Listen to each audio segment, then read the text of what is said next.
दोस्तों नमस्कार। मैं हूं जसवीर मलिक और जनता की आवाज़ न्यूज़ चैनल में आप सभी का स्वागत करता हूं। साथियों, एक विषय है जिसको हम लगातार हर रोज कवर कर रहे हैं, राम मंदिर मामले पे चंदा चोरी विषय पर। उस पर विपक्ष लगातार अपनी प्रतिक्रियाएं व्यक्त कर रहा है। इस पूरे मामले में जांच आगे बढ़ रही है, गिरफ्तार लोगों से पूछताछ हो रही है, रिकवरियां हो रही हैं, एसआईटी भी काम कर रही है।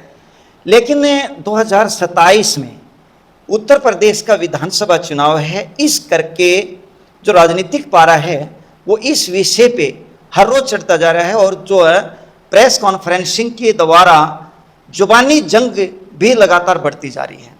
विपक्ष इस मामले को ज़्यादा से ज़्यादा हाईलाइट करना चाहता है, भुनाना चाहता है, जनता के बीच में लेके आना चाहता है। वहीं पे सत्ता पक्ष जो है वो कार्रवाई के बारे में इस पर जब भी चर्चा होती है तो चर्चा करता है। आज इस विषय में कांग्रेस पार्टी के युवा नेता कन्हैया कुमार ने प्रेस कॉन्फ्रेंस की।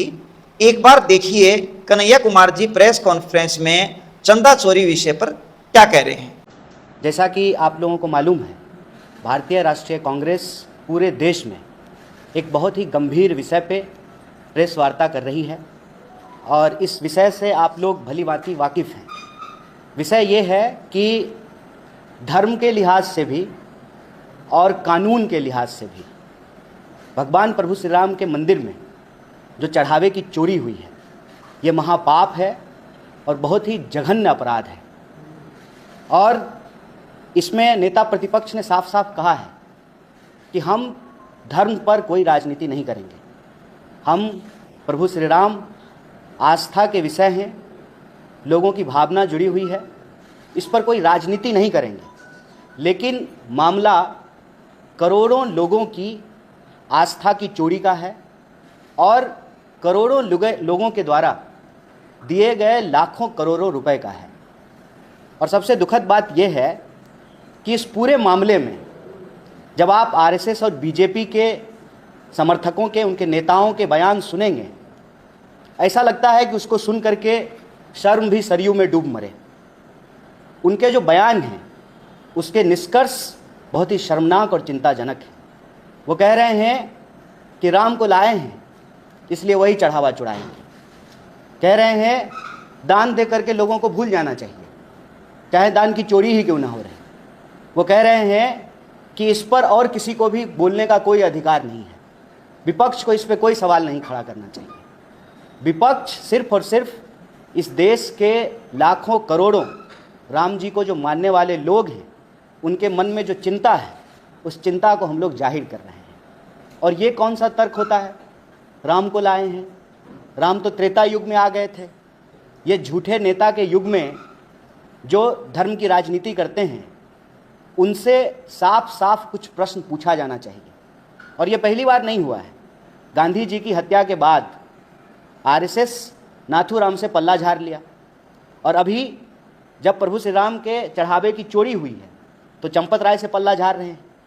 इसीलिए प्रियंक खरगे जी ने कहा था कि आरएसएस का रजिस्ट्रेशन होना ज़रूरी है, इसके मेंबरशिप का हिसाब होना ज़रूरी है, ताकि कौन अपराधी है, जो अपराध करे उसकी अकाउंटेबिलिटी हो।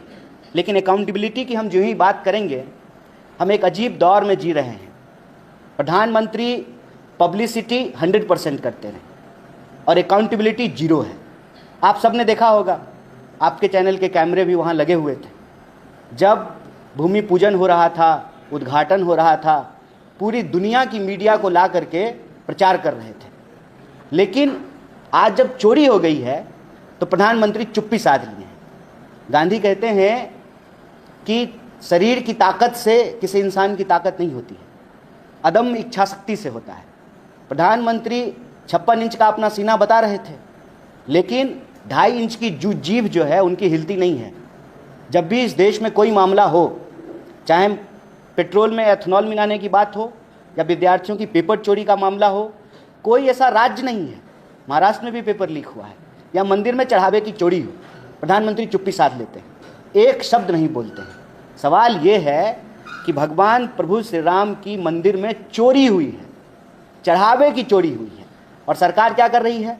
सरकार लीपापोती कर रही है।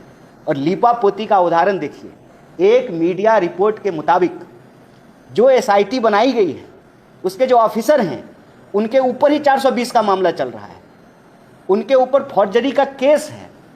ये लीपापोती, इसका मतलब सरकार किसी भी तरीके से लोगों को भरोसा और न्याय नहीं दिलाना चाहती है, चोरों को नहीं पकड़ना चाहती है। क्यों नहीं पकड़ना चाहती है? क्योंकि चौकीदार जब चोर से मिले हों तो चोरी पकड़ी नहीं जाती है, जब चोरी की बात सामने आए तो लिपापोती शुरू कर दी जाती है। आप बताइए, चोर के भरोसे कोतवाली होगा तो क्या बिल्ली के भरोसे दूध की रखवाली होगी? जिस एसआईटी को बना करके हेडलाइन मैनेजमेंट किया जा रहा है, इस्तीफा लेकर के चंपत राय का हेडलाइन मैनेजमेंट किया जा रहा है। एक सिंपल प्रश्न है कि जब चोरी का प्रकरण सामने आया, चरहाबा चोरी का मामला सामने आया, तो इमीडिएटली ट्रस्ट को भंग क्यों नहीं किया गया? कोशिश यही की जा रही थी कि किसी तरह से मामले को रफा दफा कर दिया जाए। कांग्रेस पार्टी मांग करती है कि इमीडिएटली ट्रस्ट को भंग किया जाए। और राम मंदिर का निर्माण सुप्रीम कोर्ट के आदेश से हुआ है। खुद बीजेपी के लोग बार बार कहते हैं कि सुप्रीम कोर्ट के आदेश से राम मंदिर का निर्माण हुआ है, तो सुप्रीम कोर्ट की निगरानी में जांच क्यों नहीं हो सकती है? कांग्रेस पार्टी ये डिमांड करती है कि सुप्रीम कोर्ट की निगरानी में जांच हो और जो दोषी हैं सबको पकड़ा जाए। ऐसा नहीं हो कि छोटी मछलियों को पकड़ा जाए और मगरमच्छों को छोड़ दिया जाए। आखिर ये हजारों करोड़ का मामला है और आप इसका अंदाज़ा लगा सकते हैं कि राम मंदिर की लोकप्रियता देश के सभी प्रमुख मंदिरों में से एक है। आप कोई भी दूसरे मंदिर का चढ़ावा का आंकड़ा उठा करके देख लीजिए, उन आंकड़ों के मुकाबले राम मंदिर के चढ़ावे कम कैसे आ रहे हैं। और जो ही मामला मीडिया में आया, इमीडिएटली रोज जो है करोड़ों रुपए चढ़ावे की उसकी रकम बढ़ गई। इसका मतलब करोड़ों रुपए रोज चोरी हो रहे थे। और जिम्मेवारी किसके ऊपर डाल रहे हैं? जिम्मेवारी नोट गिनने वाले लोगों के ऊपर डाल रहे हैं। सीधी सी बात है, राम को लाने के नाम पर जो वोट लिए हैं वही राम जी के चढ़ावे का नोट चुरा रहे हैं। ये सीधी सी बात है। और अगर जांच ठीक से हो, सुप्रीम कोर्ट की निगरानी में जांच हो, तो नीचे से लेकर के ऊपर तक चढ़ावे चोरी में जो शामिल लोग हैं सारे के सारे लोग पकड़े जाएंगे। और हम बार बार कहते हैं, आरएसएस बीजेपी का धर्म से कोई लेना देना नहीं है। ये धर्म का नाम, भगवान का नाम सिर्फ और सिर्फ अपनी कुर्सी पाने के लिए करते हैं। अगर हम कहें तो बीजेपी के आरएसएस के एक ही राम हैं, नाथू राम। इनका प्रभु श्री राम से कोई लेना देना नहीं है। और आज देश के लाखों करोड़ों राम भक्त इस बात की चिंता में हैं कि जो उन्होंने दान दिया, जो चढ़ावा उन्होंने मंदिर को दिया, वो जन कल्याण पे खर्च होने की बजाय, मैं तो हतप्रभ हूँ, तमाम कुतर्कों के बावजूद किसी भाजपा समर्थक के उस तर्क का इंतजार कर रहा हूं कि कहा जाए कि राम मंदिर के चढ़ावे की चोरी हिंदू हित में किया गया ताकि दूसरे पार्टी के एमपी और एमएलए खरीदे जा सकें। अभी सिर्फ और सिर्फ वही तर्क आना बाकी है, बाकी सारे तर्क आ चुके हैं। भाजपा का कोई नेता आकर के कहता है दान दे करके भूल जाइए, कोई आकर के कहता है कि हम राम मंदिर बनाए इसलिए हम चढ़ावा चढ़ा सकते हैं, कोई आकर के कहता है कि ट्रस्ट को हम किसी भी हालत में सुप्रीम कोर्ट की निगरानी में नहीं जाने देंगे। ये क्या दिखाता है? ये दिखाता है कि दाल में कुछ काला नहीं है, पूरी की पूरी दाल काली है। और ये काली टोपी पहनने वाले लोग हिंदू धर्म के आस्था पर, हिंदू धर्म के मानने वाले लोगों पर और इस देश की जो धार्मिक संस्कृति है उस पर ये काला धब्बा है। इसीलिए कांग्रेस पार्टी की तरफ से आपके माध्यम से हम देश के सभी हिंदू धर्म में आस्था रखने वाले लोगों को आश्वस्त करना चाहते हैं कि बिना राजनीति करते हुए जिस तरीके से राम को मानने वाले लोगों के भावनाओं के साथ खिलवाड़ किया गया है, कांग्रेस पार्टी साफ और स्पष्ट शब्दों में 3 मांग करती है। तुरंत ट्रस्ट को भंग किया जाए, सुप्रीम कोर्ट की निगरानी में जांच हो और जो भी दोषी हैं, सिर्फ नोट गिनने वाले नहीं, नोट चुराने वाले, अयोध्या से लेकर के दिल्ली तक जो भी दोषी लोग हैं उनके ऊपर सख्त कार्रवाई की जाए। क्योंकि मंदिर के दान की चोरी सबसे बड़ा महापाप है और जिन लोगों ने ये महापाप किया है उनके ऊपर कार्रवाई जरूरी है। आपके जो भी प्रश्न होंगे इस विषय से जुड़े हुए यथासंभव हम उसका जवाब देने की कोशिश करेंगे। बहुत बहुत धन्यवाद, बहुत शुक्रिया।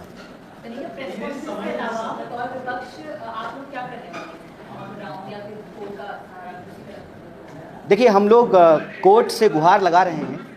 कोर्ट भी इस पूरे मामले को देख रही है और सुप्रीम कोर्ट के आदेश से राम मंदिर का निर्माण हुआ है।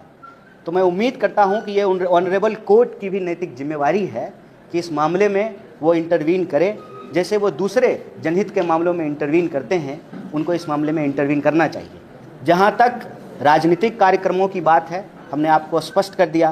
नेता प्रतिपक्ष राहुल गांधी का कहना है कि धर्म के नाम पर कोई राजनीति नहीं होनी चाहिए। इस देश में अगर राजनीति करनी है तो शिक्षा पर करें, सड़क के सवाल पे करें, सड़क पे हो रहे गड्ढों पर करें। जो इस देश की अर्थव्यवस्था जिस तरीके से आज बहुत ही गंभीर स्थिति से गुजर रही है, हम उन मुद्दों को उठाएं। जनहित के जो रोजी रोजगार, कपड़ा रोटी मकान, नौकरी, पेपर लीक के सवाल हैं, हम उस पर राजनीति करें। हम धर्म पर कोई राजनीति नहीं करेंगे। सुप्रीम कोर्ट के बारे में काफी सारे ऑपोजिशन पार्टीज ने डिस्ट्रस्ट दिखाया है, खास करके महाराष्ट्र में जहाँ भी शिवसेना का जो रिजल्ट है वो सुप्रीम कोर्ट ने लगाया नहीं है। तो इस बैकग्राउंड में क्या आपको भरोसा नहीं है? तो सुप्रीम कोर्ट की ये भी तटस्थ भूमिका अभिभाव है। अब देखिए, भरोसा तो हाईवे पे भी नहीं है, तो क्या चलना छोड़ देंगे? जो हाईवे बन रहा है रोज टूट रहा है। अभी देखिए, ये पुणे मुंबई का हाईवे बना, टूट गया, मिसिंग लिंक मिस हो गया। और सी लिंक जो कांग्रेस पार्टी बनाई थी वो अभी तक खड़ी है। अंग्रेज के बनाए पुल चलते रहते हैं और ये आज के जो अंग्रेज हैं उनके बनाए रोड 3 महीने में बह जाते हैं। तो क्या करेंगे? भरोसे की कमी के बावजूद अपने सिस्टम पे भरोसा करना पड़ता है। हम वोट चोरी का सवाल उठाते हैं। हमको मालूम है कि ज्ञानेश गुप्ता किस तरीके से बाह्य तरीके से काम कर रहे हैं, फिर भी चुनाव लड़ते हैं। क्यों? क्योंकि हम इस देश की व्यवस्था में रहते हुए इस देश की व्यवस्था को परिवर्तित करना चाहते हैं। हमारी सोच ना निराशाजनक है, ना अलगाववादी है, ना अराजक है। तो भरोसा कम भी हो जाए फिर भी भरोसा रखना पड़ता है। उसी रोड पे चलते हैं जिसको गडकरी जी ने बनाया है, वही पेट्रोल भरवाते हैं जिसमें उन्होंने एथेनॉल मिलाया है। उसी मंदिर में जाते हैं जहाँ का ये लोग चढ़ावा चुरा रहे हैं। उसी एग्जाम में अपियर होते हैं जिसकी पेपर चोरी हो जाती है, और उन्हीं कतारों में लग करके वोट देते हैं जिसके मतदाता सूची से मतदाताओं के नाम गायब कर दिए जाते हैं। सिस्टम में रह करके सिस्टम को बदलने की मुहिम यही एकमात्र विकल्प है। देखिए, अपोजिशन का काम होता है कि रास्ते पर भी प्रदर्शन करना या अपोजिशन का गुस्सा सामने रखना, जैसे कि उद्धव ठाकरे ने राम रक्षा एक आंदोलन किया है। वैसे कांग्रेस का कहीं किसी राज्य में दिखाई नहीं दे रहा है, पेपर लीक हो रहे हैं। वैसे 2G स्टार में बीजेपी रास्ते की सिलेंडर के भाव बढ़े थे, तो रास्ते कांग्रेस की ताकत कम हो गई है, क्या कांग्रेस का लोग सुनना नहीं चाहते? नहीं, आप हमारी चिंता कर रहे हैं, इसके लिए बहुत बहुत शुक्रिया आपका। लेकिन हम रास्ते पे नहीं हैं, ये मेरे ख्याल से सत्य नहीं है। मतलब नेता प्रतिपक्ष जो है कन्याकुमारी से लेकर के कश्मीर तक पैदल चले, उसके बाद जो है भारत जोड़ो न्याय यात्रा की, बिहार में वोटर अधिकार यात्रा किया। अभी पूरे देश में छात्रों की गूंज कैंपेन चल रहा है 28 शहरों में। यहाँ जो है, जब हम आज आपसे बात कर रहे हैं, इसी वक्त देश के अलग अलग शहरों में इस विषय पे प्रेस वार्ता कर रहे हैं। तो कांग्रेस पार्टी अपनी ताकत से लड़ रही है और मैं इस बात से सहमत हूँ कि इस लड़ाई को और तेज़ करने की ज़रूरत है। और जहाँ तक धर्म के विषय पे राजनीतिक गोलबंदी की बात है, तो हमने आपको कहा धार्मिक मुद्दों पर नहीं, जनता के बाकी मुद्दों पर गोलबंदी करेंगे। वोट चोरी पे जो है सड़कों पे उतरे थे, अभी पेपर चोरी पे सड़कों पे उतरे हैं, पेट्रोल चोरी पे भी सड़कों पर उतरेंगे। ये हमारी कोशिश है। और हमारा ये मानना है कि कीचड़ से कीचड़ को नहीं साफ़ किया जा सकता है। रास्ते पे चलते हुए आपको कुत्ता काट ले तो आप पलट करके कुत्ता को नहीं काटने लगते हैं।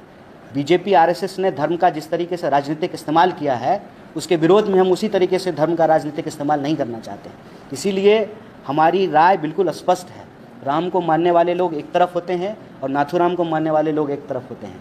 ये लड़ाई दरअसल राम को मानने वाले और नाथूराम को मानने वालों के बीच है।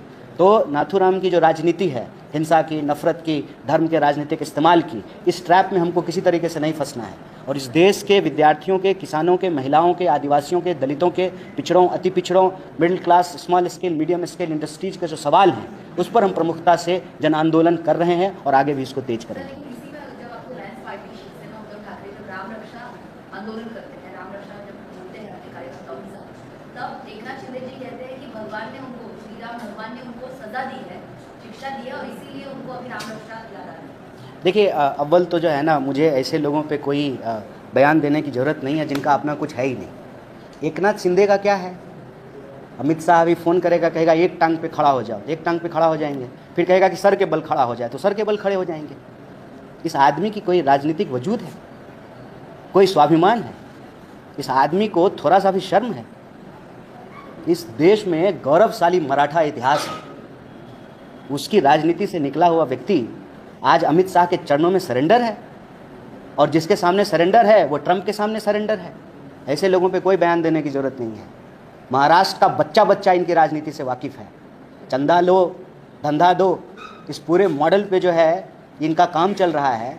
इनको हिम्मत है एक शब्द बोलने की? एकनाथ शिंदे के अंदर अगर हिम्मत है तो अमित शाह के खिलाफ बोल करके दिखाए, अदानी के खिलाफ बोल करके दिखाए।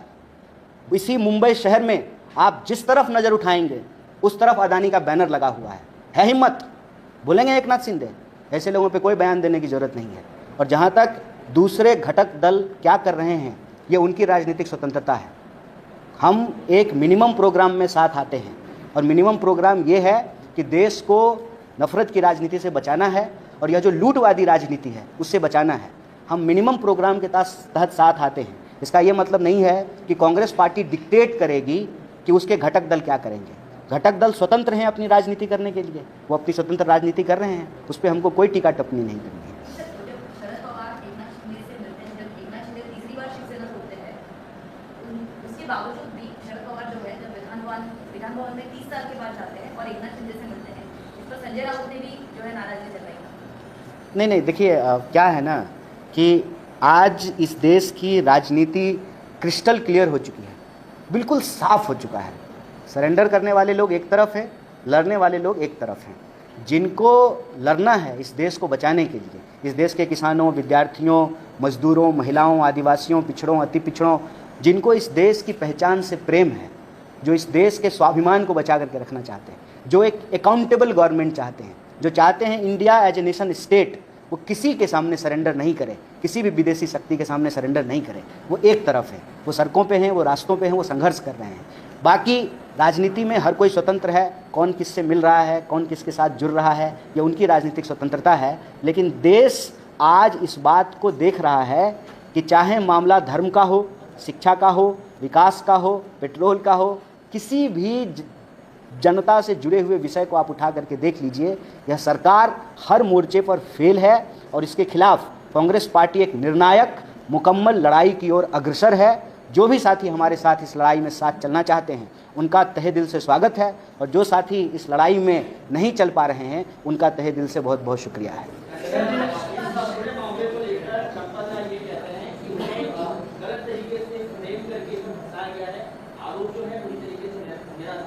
ये तो जांच में पता चलेगा ना। चोर कहेगा कि हम एसआईटी पे ही तो सवाल उठाया है। एसआईटी के जो पदाधिकारी हैं उनके ऊपर फर्जरी का केस है। अब आप मुझे बताइए, चोर के भरोसे कोतवाली रहेगी, बिल्ली के भरोसे दूध की रखवाली होगी? यही तो प्रश्न पूछ रहे हैं।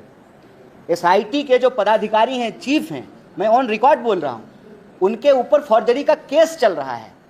और वही उत्तर प्रदेश सरकार ने जो है एसआईटी बनाया है। उसी उत्तर प्रदेश सरकार जो भाजपा की सरकार है, उसी से ये जुड़े हुए सारे लोग हैं। चंपत राय कौन है, ट्रस्ट कौन बनाया?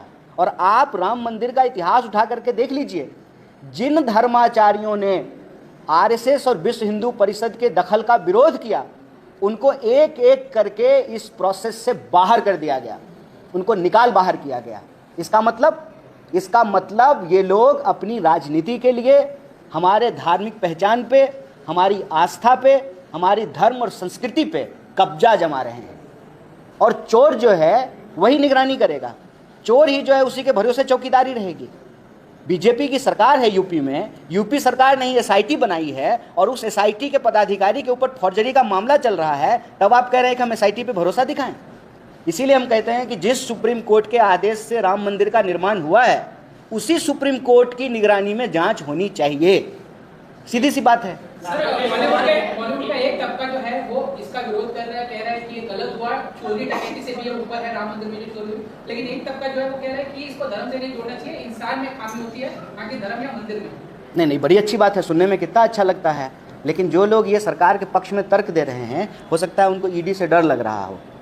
अब आप देख लीजिए ना, जो थोड़ा सा सरकार के ऊपर व्यंग करते हैं उनके घर पे ईडी चली जाती है। तो जो ये अभी गोल गोल गाल बजा रहे हैं, हो सकता है कि उनको ईडी से डर लग रहा हो। सीधी सी बात है, चोरी हुई है मंदिर में, महापाप हुआ है, उस चोरी के जो दोषी हैं, जो चोर हैं, उनको पकड़ा जाना चाहिए। इसमें क्या लाग लपेट है, क्या इफ बट है इसमें? सीधी सी बात है। क्योंकि आपने पेट्रोल की बात की है, तो अब सीबीएफसी और सेंटर के द्वारा उस पर भी कंट्रोल आ रहा है कि हम क्या देखेंगे। लेटेस्ट डायरेक्टिव अभी कुछ मिनट पहले आया है कि ओटीटी पे रिलीज होने वाली प्लेटफॉर्म जिनको लिबर्टी थी, अब वो भी नहीं रहेगा क्योंकि उनको सर्टिफिकेट मैंडेटरी, तो अब वो भी बताएंगे कि हमें क्या देखना चाहिए। वो तो तय कर ही रहे हैं कि आपको क्या देखना चाहिए, आपको क्या पहनना चाहिए, आपको क्या खाना चाहिए, आपको कैसे पूजा करनी चाहिए, आपको कैसे भगवान को मानना चाहिए, सब कुछ वही तय कर रहे हैं। देखिए, लोकतंत्र को इन लोगों ने पिछले 12-13 सालों में तमाशा बना दिया है। वक्त आ गया है कि लोकतंत्र के इन लुटेरों को, धर्म के और आस्था के इन लुटेरों को, पेट्रोल में एथनॉल मिलाने वाले चोरों को और पेपर चुराने वाले, वोट चुराने वाले इन चोरों को मुकम्मल जवाब दिया जाए। वो तो देखिए, हम तो सुप्रीम कोर्ट से जांच की मांग कर रहे हैं, फिर सुप्रीम कोर्ट को जो उचित लगता है वो सुप्रीम कोर्ट करें।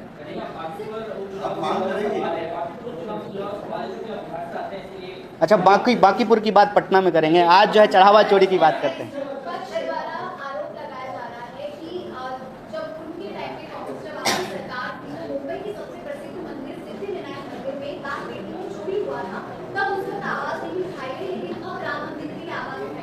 और वो तो गनीमत है कि राम मंदिर की चोरी के लिए नेहरू जी को जिम्मेवार नहीं ठहराया गया। बहुत सारे कुतर्क आने बाकी हैं, ये तो आपने नया सुनाया है। मैं तो रोज़ स्क्रॉल करके ढूंढता हूँ कि कोई बीजेपी का समर्थक ये क्यों नहीं बोला कि राम मंदिर में चोरी के लिए नेहरू जी जिम्मेवार हैं। इसका कोई मतलब है? सरकार आप चला रहे हैं, ट्रस्ट आपका है, आपके लोग ट्रस्ट में बैठे हुए हैं, रोज़ करोड़ों रुपया चुरा रहे हैं, राम को लाने के नाम पे वोट आप मांग रहे हैं, सब जगह जो है घूम घूम करके अपनी पीठ आप थपथपा रहे हैं, और जब आप चोरी का मामला आ रहा है तो आपको कांग्रेस याद आ रहा है। एक मिनट हमारे हाथ में शासन प्रशासन दे दीजिए, दूध का दूध पानी का पानी करेंगे, चोरों को पकड़ करके, छोटा चोर हो या बड़ा चोर हो, सारे डकैतों को पकड़ करके जेल में डालेंगे। एक सवाल इसी से जुड़ा है जांच के लिए।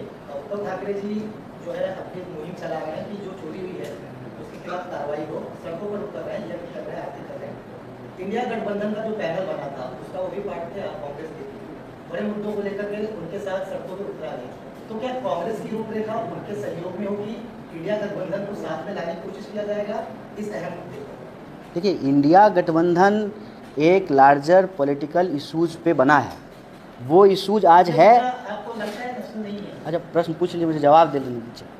ठीक है, वो लार्जर इशूज पे बना हुआ है। बाकी जो मुद्दे होते हैं उन मुद्दों पे कार्यक्रम करना, आंदोलन करना, राजनीति करना, उसके लिए सारे जो है राजनीतिक दल स्वतंत्र हैं। और पार्लियामेंट में कोई चीज़ कैसे बनेगा, कैसे आगे बढ़ेगी, क्या इशू रेज किया जाएगा, वो पार्लियामेंट्री बोर्ड डिसाइड करती है। आज तो हम आपके बीच में एक बहुत ही ज़रूरी और शर्मनाक विषय लेकर के आए हैं। आप मुझे सोच करके बताइए, मंदिर में चोरी हो जाना, इससे बड़ा भी कोई पाप है क्या? और ये पाप जब हुआ है तो पापियों को पकड़ा जाना चाहिए ना। आज तो यही विषय है, और हम आपके माध्यम से देश की जनता से यही अपील करते हैं कि राम के नाम पर चोरी करने वाले, आपके आस्था के साथ धोखाधड़ी करने वालों को पहचानने का वक्त है, और जो आपकी आस्था के साथ खेल रहे हैं उनको जवाब देने का वक्त है। अब मैं आप लोगों से इजाज़त चाहता हूं। मेरे ख्याल से आपके पहले राउंड के सवाल का जवाब मैंने दे दिया। बहुत बहुत शुक्रिया, बहुत बहुत धन्यवाद।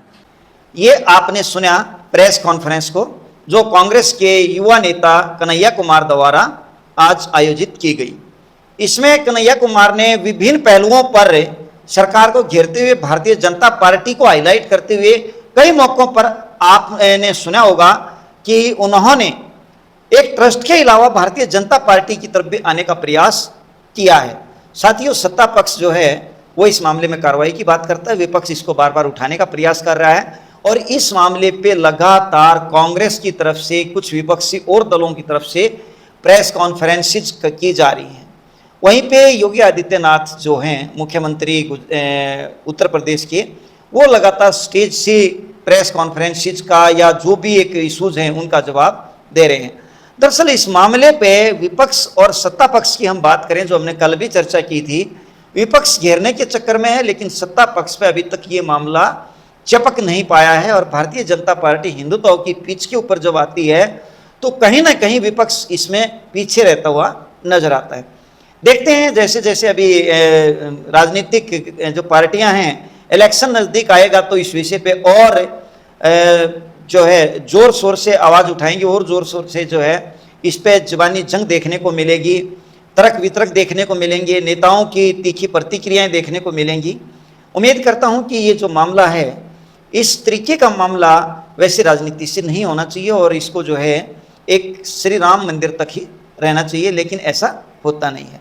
साथियों, मिलते हैं अगले प्रोग्राम में एक नए विषय पर। जय हिंद, जय भारत।